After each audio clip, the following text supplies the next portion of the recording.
Assalamualaikum warahmatullahi wabarakatuh. Perkenalkan, nama saya Margi Tri Utami dengan NIM A1722436 dan teman Saya Indri Dwi Esterina Melani Ginting dengan NIM A1J224062.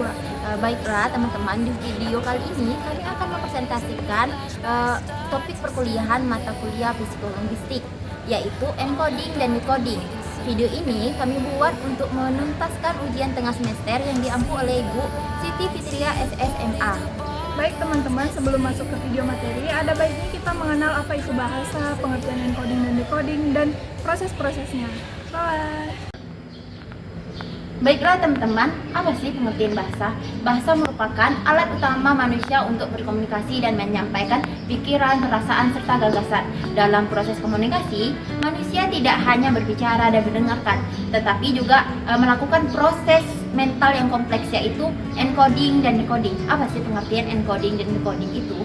Encoding adalah proses ketika seseorang menyusun dan mengubah ide menjadi simbol bahasa yang lebih dipahami oleh orang lain, sedangkan decoding itu adalah kebalikannya, yaitu proses penerimaan pesan dalam simbol-simbol tersebut menjadi makna yang lebih utuh. Konsep ini juga dikemukakan oleh beberapa ahli seperti Wabelstram, David Carballo, dan Del Hasmer. Mereka menekankan pentingnya kesamaan pengalaman dan kemampuan linguistik agar komunikasi berjalan dengan efektif. Baik teman-teman, setelah tadi kita membahas pengertian encoding dan decoding, maka masuklah ke proses encoding dan decoding. Jadi menurut pandangan para ahli, Noam Chomsky dan German, itu terdapat 3 level utama. Yang pertama itu dalam encoding. Jadi ketika kita memilih kata untuk berbicara, maka itu disebut dengan level linguistik. Dan yang kedua, itu ketika kita menggunakan emosi untuk berbicara, maka itu disebut dengan level psikologis. Dan yang ketiga, ketika kita menggunakan suara untuk berbicara, maka itu disebut dengan level akustik. Nah, kalau decoding itu kebalikannya teman-teman. Jadi kalau ketika si penerima suara itu memahami apa yang kita bicarakan, itu termasuk dalam level akustik. Nah, jadi ketika si pendengar itu mendengar si pembicara berbicara, maka itu termasuk level psikologis. Dan yang ketiga itu ketika si pendengar memahami makna apa yang diucapkan pembicara, maka itu termasuk dalam level linguistik. Nah, jadi kedua aspek decoding dan encoding ini tidak hanya melibatkan aspek komunikasi saja, tetapi melibatkan aspek mental dan sosial. Dengan demikian, proses encoding dan decoding itu menjadi aspek utama dalam psikolinguistik yang menjelaskan hubungan bahasa dengan manusia.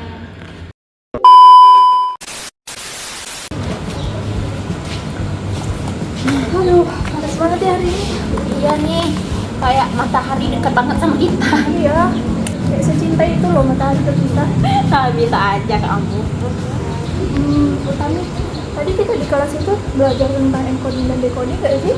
Iya betul banget, tadi kan kita di kelas ada yang presentasi tuh tentang bahas proses encoding dan decoding. Jadi aku tuh mesti ada juga yang kurang paham atau kita kurang mengerti lah gitu yang tentang itu. Jadi aku mau nanya nih, kamu tahu nggak sih proses encoding itu apa dalam komunikasi bahasa itu?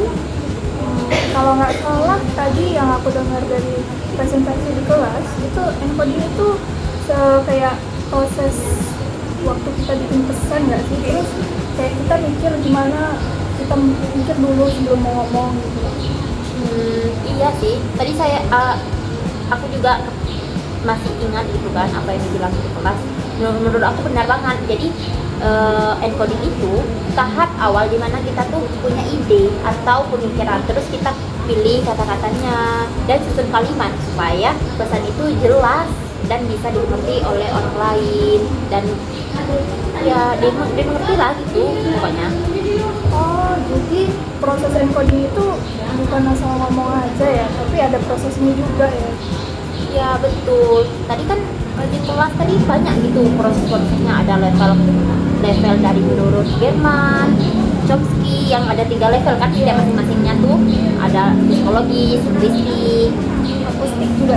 ya betul. Nah jadi misalnya contohnya kita tuh mikiri gimana nada suara kita, emosinya, supaya kita tuh pesan kita tuh tersampaikan sesuai maksud. Nah ini yang disebut tadi tuh dengan efek psikologis dalam encoding. Tadi kan ada dijelas di kelas kan prosesnya. Wah, jadi selain kata, ekspresi itu juga penting ya? Betul, penting banget sih menurut aku. Soalnya setiap kita mau ngomong, mimik wajah kita tuh kan kayak mengisyaratkan bagian yang kita omongi gitu. Pesan itu juga nanti misalkan kita pesan itu tadi nanti diubah menjadi suara, nah bisa didengar oleh orang lain. Nah itu tuh bagian dari level akustik gitu. Oh, jadi setelah pesan itu sampai ke orang lain, proses decodingnya itu kayak gimana sih? Aku kurang ngerti juga sih tadi. Kalau nggak salah sih tadi itu kan proses encoding dan coding. Tadi jadi yang aku tahu decoding itu tuh kebalikan dari proses encoding. Dimana encoding itu kan tadi mengirim pesan atau membuatlah pesan itu. Terus kalau sedangkan decoding itu menerima pesan itu yang dari encoding. Jadi seperti dengar suara dan mulai ngerti maknanya, itu adalah proses dari decoding. Decoding itu mendengar suara dan makna dari pesan encoding. Oh, jadi pas dengar suara, si pendengar itu juga harus bisa baca nada, terus konteks, terus makna di balik kata-kata itu juga ya? Iya benar banget. Jadi si penerima atau decoding ini tuh harus aktif dalam menafsirkan pesan sesuai dengan pengalaman dan ilmu yang dia punya, supaya pesan ini itu nggak salah paham maksudnya. Oh, jadi kalau misalnya pengalamannya itu beda-beda, decodingnya bisa salah nggak sih? Bisa, betul yang kamu bilang. Misalnya waktu kita ngomong pakai bahasa gaul gitu kan, nah orang yang nggak tahu tuh bisa jadi nggak ngerti maksudnya. Coba kamu ngomong sama bahasa gaul seperti anak Jakarta gitu, ngomong sama nenekmu, ya betul. Nah itu tuh experience-nya tuh udah beda itu, jadi nggak bisa. Jadi biar komunikasi lancar itu encoding sama decoding itu harus nyambung nggak sih? Terus kita juga harus ngerti sama siapa sih kita ngomong gitu.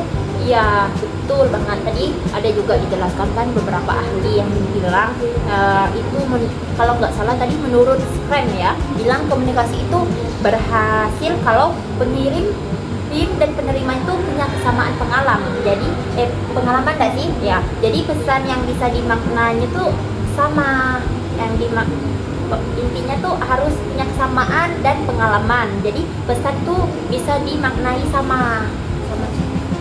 Jadi ada teori lain nggak sih tentang kayak gimana kita belajar supaya ngerti tentang encoding dan decoding?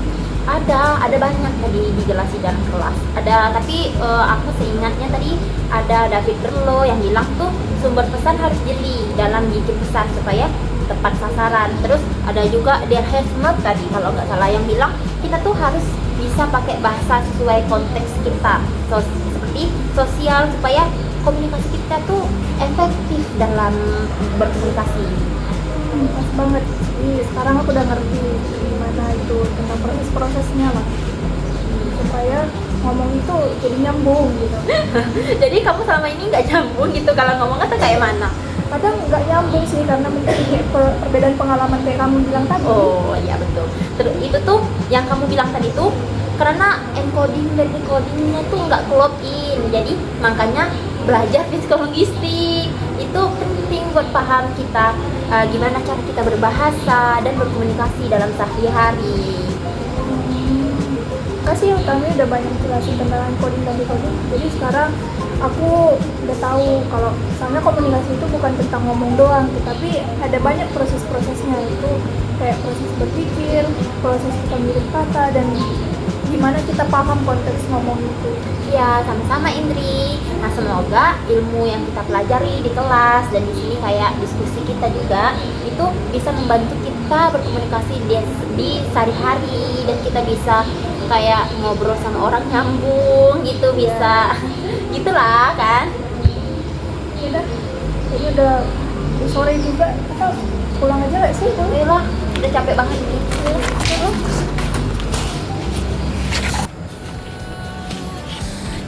Baik teman-teman, jadi sekian pemaparan materi dari kami tentang pengertian encoding dan decoding serta proses-prosesnya. Kami tutup. Wassalamualaikum warahmatullahi wabarakatuh. Bye bye.